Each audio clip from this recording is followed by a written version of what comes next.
longe olhando e dizendo, agora ele vai rasgar o livro. Você pegou o livro, abriu as páginas, e daí a pouco eu tive a sensação de que você estava lendo aquele livro. Eu disse, mas essa história não bate. Eu disse, por quê? Porque, isso em público, hein? Eu disse, por quê? Eu disse, porque eu me lembro muito bem que eu só fui ver livro na minha vida quando eu fui para a escola. Lá em casa não tinha livro. Ela disse, e os da igreja, menino? E os da igreja? Ela tinha razão, tinha lá os catecismos, tinha as coisas. Eu devia ter preservado bem o catecismo. Colocou uma coisa aí, Antônio, que é essa imagem que esse menino lá do Junco não conhecia, da Carnaúba, da Jangada, é isso? Jandaia. Da Jandaia. E tem numa outra entrevista... Jandaia é um pássaro. Exato. Numa outra entrevista você colocou um desafio que uma professora, talvez nessa época aí do Castro Alves, que mandou os alunos escreverem sobre o mar, escrever sobre a chuva, não lembro o que, mas me remete a essa coisa da água, que era algo que também não era presente ali na sua infância. Naquele momento nasceu o escritor, porque foi desafiado a escrever sobre o que não era o real, o que não estava ali. Como é que foi isso, essa travessia do leitor, que você colocou para a gente de uma forma muito interessante, para esse escritor desafiado, né? Porque é o seguinte, o método da professora é uma oficina literária. Ela fazia, na verdade, uma oficina literária com a gente. Hoje eu sei que é, porque naquele tempo ninguém sabia que era isso. Era fantástico, porque ela começava assim, a leitura em voz alta, depois ela lia para a gente copiar um texto. Depois tinha o ditado, ela ditava e ela vinha corrigir tudo, né? Pra ver. Ela ditava um texto, você copiava. Dava o texto, você fazia cópia, depois o ditado. Depois ela ensinava a fazer carta. Tinha um começo. Inesquecível amigo Luiz Andreoli. O motivo destas mal traçadas linhas é dar-te as minhas notícias e, ao mesmo tempo, receber as tuas. Como tem passado? Bem, não é? Aí depois é que você ia entrar no assunto e tal. Né? Mas o começo já estava armado. Tinha o nariz de cera ali, obrigatório. De cera. Depois ela ensinava fazer o que ela chamava de uma composição escolar. E os temas eram temas ligados ali à nossa realidade.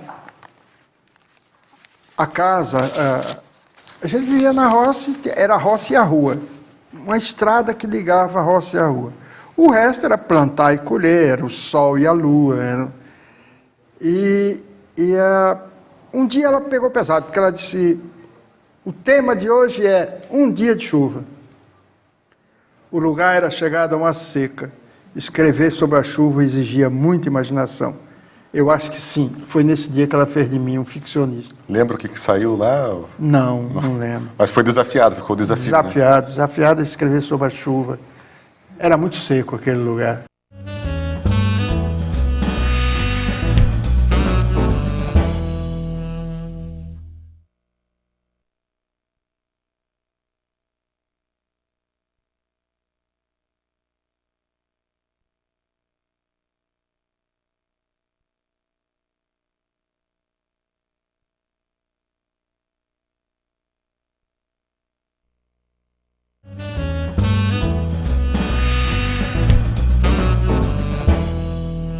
Muito que se coloca aí, Antônio, sempre pinta essa questão do auditivo, né? Dessa necessidade de ler, de fazer a palavra falada. Nas suas oficinas mesmo, eu fui um dos seus alunos, e o Antônio trabalha muito com o jazz, né? E faz você escrever inspirado por essa música, até um pouco sem métrica, que é o jazz. Eu não sou músico, talvez eu não fale isso com propriedade, mas é uma música que foge um pouco da partitura, da excelência do jazz ser assim. Não, mas o tema original tem partitura. Mas depois ele não se prende. Mas o tema que eu dava para vocês, ele tem uma partitura com um ritmo que marca a minha frase. Aquele ritmo marca muito a minha frase. Como é que é essa questão da musicalidade, da fala, dessa palavra feita para ser sonora também? Mas isso vem da escola, vem dessas leituras em voz alta. Porque na leitura em voz alta, o que é que eu percebi? Ou que percebo hoje, que que devia ter funcionado para mim assim. Na leitura em voz alta, você pega o ritmo das palavras, descobre que a palavra tem ritmo, som, cor, imagem, até sabor a palavra tem. E a leitura em voz alta leva muito a isso. E por isso que as minhas oficinas são marcadas por essa leitura, por essa música atrás, né? Por exemplo, um tema recorrente na minha cabeça, na minha mente, é o Blue Monk, do Thelonious Monk, que, para mim, é assim, você ouvindo a música não é bem isso, mas é como está na minha fantasia, né? Que é assim, tan, tan, tan, tan, ponto, tan, tan, tan, tan, alarga um pouquinho a frase, ponto, tan, tan, tan, tan, tan, tan, tan, ponto. Aí você faz uma frase maior, tan, tan, tan, tan, tan, 2, 3 palavras, ponto, fecha um bloco substantivo, bem ritmado. Depois entra o saxofone, a bateria, a cozinha toda, né? Aí você solta a franga, desmunheca, né? Manda entrar todos os adjetivos, todos os advérbios, tudo que te proibiram de usar no teu texto, né? Porque se você já foi capaz de fazer um bloco todo substantivado, já está com moral suficiente para fazer o que você quiser no próximo bloco, né? Solta a franga. É claro que isso são viagens de quem escreve, que entre o falar assim e escrever é uma outra coisa. Mas eu acho que o ritmo da música me marca muito o ouvido, me dá uma pontuação de fato, né? Por exemplo, eu senti isso em determinados momentos. O começo do meu romance Meu Querido Canibal, né?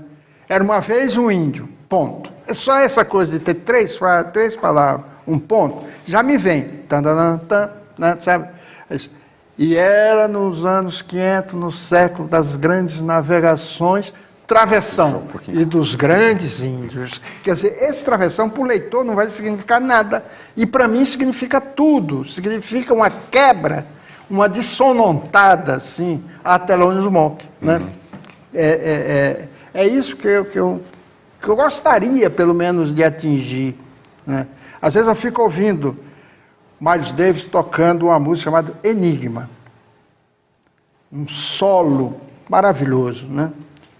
Eu digo, ai meu Deus, se eu conseguisse agarrar isso, trazer para o mundo das palavras, eu seria o escritor mais feliz do mundo. Mas ele, o Miles Davis, ele me deu o meu primeiro título, ele me deu o meu primeiro romance. Foi no Um Cão Voando para a Lua.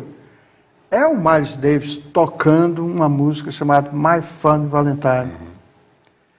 Eu ouvindo em São Paulo, com uma amiga, aquela noite de breu sem luar, escura, muita nuvem, bem paulistana mesmo, dos anos 70, final de 60, começo de 70, e aquela música eu comecei a ouvir e ouvir, e de repente a minha amiga diz, parece um cão uivando para a lua.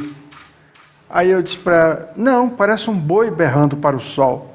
E ficamos assim a noite toda, e daí acabou saindo um dia, saiu o romance e veio essa imagem fortíssima, porque ele, assim, o solo, ele sustenta uma nota no ar durante um tempo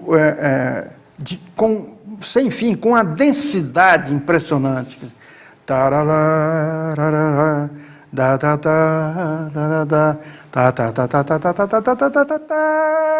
Eu digo, é um cão voando para a lua mesmo, não tem jeito.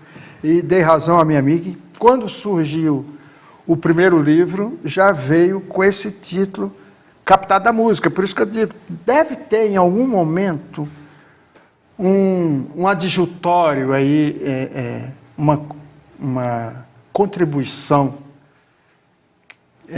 para o texto literário da música. Se a gente for procurar, acha. Agora há pouco você colocou aí do que se chamou do que te proibiram, né? Você colocar os adjetivos, tudo aquilo que te proibiram. Fiquei pensando assim, quem proibiram, né? Porque ao escritor nada é proibido, em princípio, mas é de se colocar que você trabalhou muitos anos como publicitário e como jornalista, que são profissões que existem algumas regras, alguns objetivos, sim. E que, em geral, quando o cara vai para a literatura, ele... Não usa advérbio de modo. O adjetivo, o texto mais enxuto. Cuidado com a adjetivação. São esses os seus proibidores? Foram esses? Não, eu acho que hoje você lê críticas assim, o cara esculhambando o escritor porque usou advérbio de modo demais e tal.